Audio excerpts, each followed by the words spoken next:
We are continuing our lesson on electron configuration, and this is the second part for today. It's hopefully a lot shorter. We're talking about something called valence electrons. These are called valence electrons. Typically, you'll have two distinct categories for your electrons. You got your inner shell ones, and then you got your valence ones. Your valence ones are the ones that are found in the outermost shells, Those are your valence electrons. Your inner shell electrons are all of the other ones, the ones that are inside the outermost shell. That's the general description of it. Valence electrons, V-A-L-E-N-C-E, valence electrons are in the outermost shells. Inner shell electrons are in the inner shells.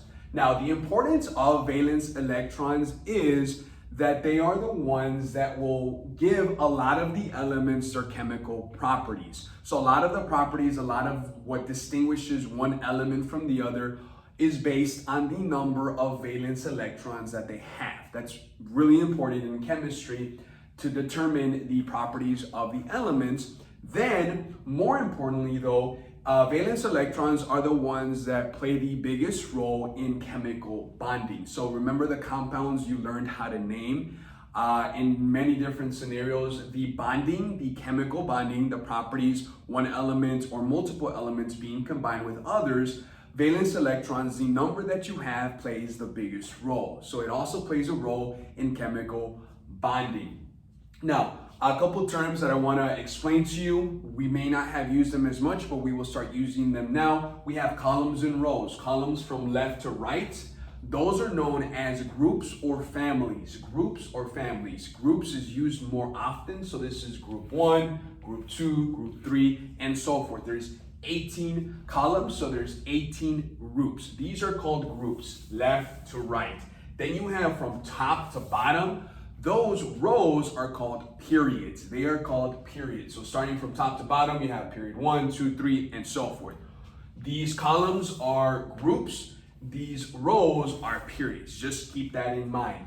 They all have a significant role. The placement is very, very important. I know we've discussed a lot about atomic number going from 1 through 118. That's just a small role in everything that goes on the periodic table. So the group that you're in and the period that you're in also plays a role. It helps distinguish the elements apart from the other ones, which is pretty neat. And there's so much that goes into it.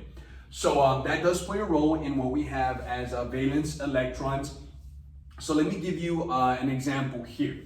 Actually, let me give you an example of chemical bonding before so you understand. We have something called an octet rule when it comes to valence electrons. Octet, O-C-T-E-T, octet rule, which means that most elements want their outermost shell, their valence shell, to have a total of 8 electrons. That's when they feel the most stable, if they're being combined.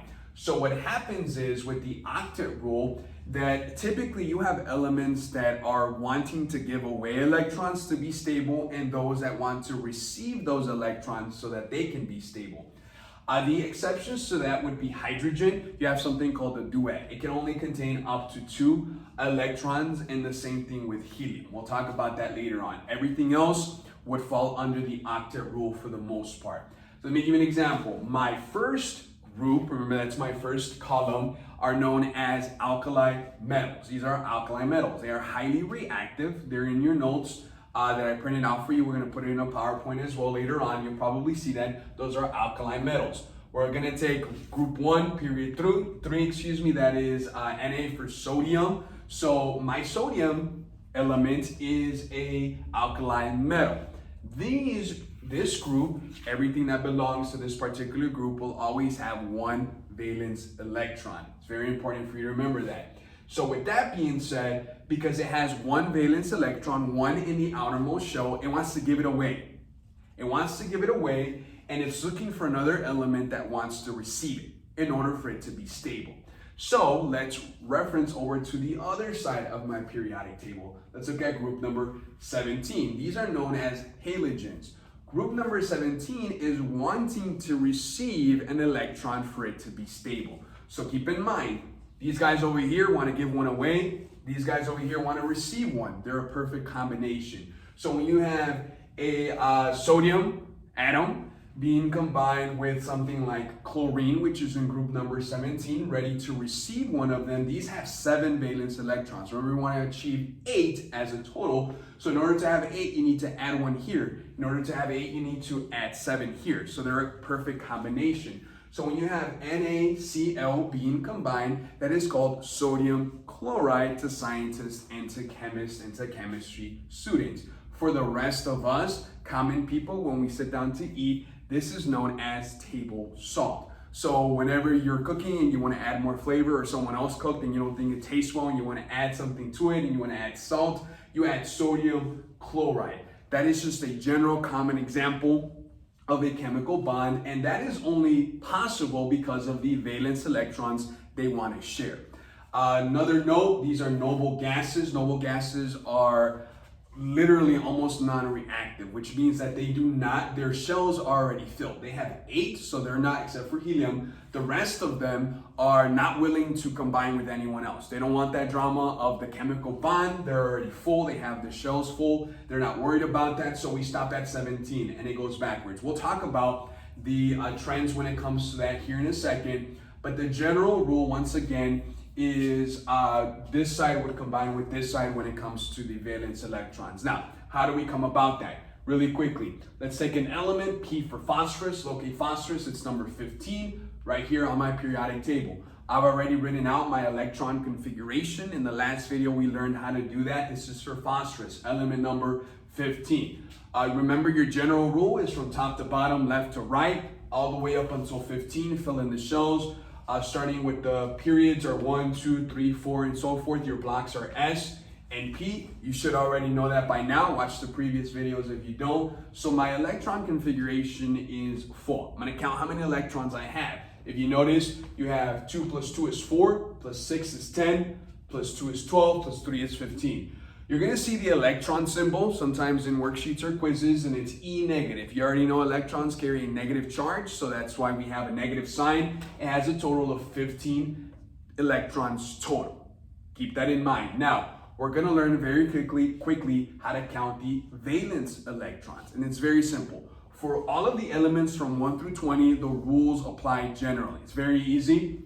Once we get to transition metals, they change a little bit. There's a couple of exceptions. We're not going to worry about that yet. So what you would do when it comes to valence electrons at the beginning is you can do one of 2 things.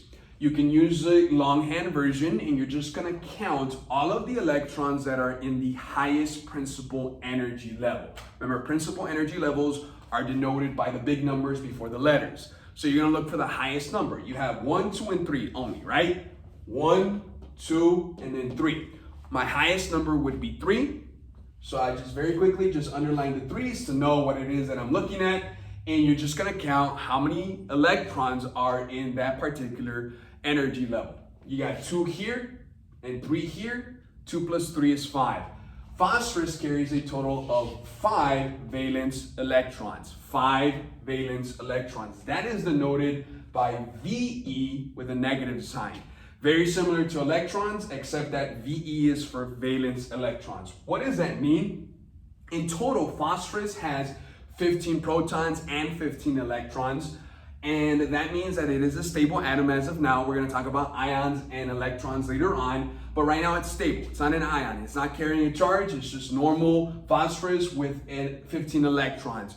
But of the 15 electrons, phosphorus is willing to give away 5 of them to form a chemical bond. That's basically what that is saying. 5 of them are in the outermost shell. So once again, you notice looking at the highest principal energy levels, the 3s, then you would count 2 plus 3 is 5. Very simple. Then another possibly easier way to do it is if you look at the shorthand version. Again, we have neon, which is the previous noble gas. Once neon's done, the row's done, everything else is what you're counting as a valence electron. It's the same up here, so anything that comes after your brackets and after your shorthand when it comes to noble gases is also considered a valence electron. So again, 2 plus 3 is 5. Basically the same concept, I'm just teaching you how to read it in a shorter version. Pretty simple. Let's look at one more. Neon, you've written out your entire configuration based on from top to bottom, left to right, going in order. you're going to count based on the principal energy level. Principal energy level, you have 1 and then you have 2. The highest one obviously is 2, so go ahead and underline the 2s and then see how many electrons are there. You look at your subscripts, you have 2 and 6. You have a total of 2 plus 6 is 8. So even though your neon atom carry is a total of 10 electrons in total, 8 of those are valence electrons. 8 of those are in the outermost shell. Now, if you recall, I told you all of row number 18, with the exception of helium, those are known as noble gases, and they also carry a full shell. So neon, because following the octet rule already has 8 valence electrons, does not want to combine with any other element. Looking at the shorthand version, same thing. You have only 2 after the noble gas shorthand, so it means 2 plus 6 is also 8. It's just looking at it from the shorter version. From 1 through 20, it's very simple. You're just going to count the highest principal energy level, add the total number of electrons, and then it's going to tell you how many valence electrons are there. Those are the ones it's willing to give away to form a chemical bond. Once again, valence electrons serve that purpose, for chemical bonds and to give elements their chemical properties. What I would like for you to do for a homework assignment over the weekend, this is due on Monday. I'm still waiting for some of you to send the previous homework. This has to be on a separate sheet of paper. I need you to pay attention to this assignment. What you're going to do is, again, you're going to have all of your 1 through 20 electron configurations. You've already done that. Hopefully, based on the electron configurations, you're going to get me from 1 through 20 how many valence electrons every single element has. This is actually very easy. You're only going to have 20 answers, 1 through 20. How many valence electrons does every element have? Now, I told you that hydrogen and helium are the exception. I'm gonna give you the answers to that. Hydrogen and helium, because of their position, again, they're an exception. We'll talk about that later on. Hydrogen will have 1 valence electron for the most part, and then helium will have 2. Hydrogen will have 1, helium will have 2. There are occasions where hydrogen will have 2 valence electrons as well. Either answer is okay. We don't want to go into that discussion right now, but helium for sure has 2.